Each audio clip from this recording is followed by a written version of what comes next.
wash out ang pinaghirapan natin. Pangatlo, walang life insurance. Tandaan po natin, walang tayong kontrata sa inyo. Anytime, anywhere, pwede na tayo ulit. Ano yung iiwan natin sa pamilya natin? Pang-apat, ang habang buhay na magtrabaho. Hindi po lifetime ang lakas natin.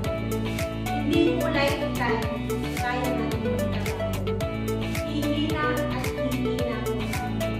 Kaya ngayon pa lang dapat pagtandaan natin ang pagtanda natin. Panglima, ang magsisi sa bandang huli.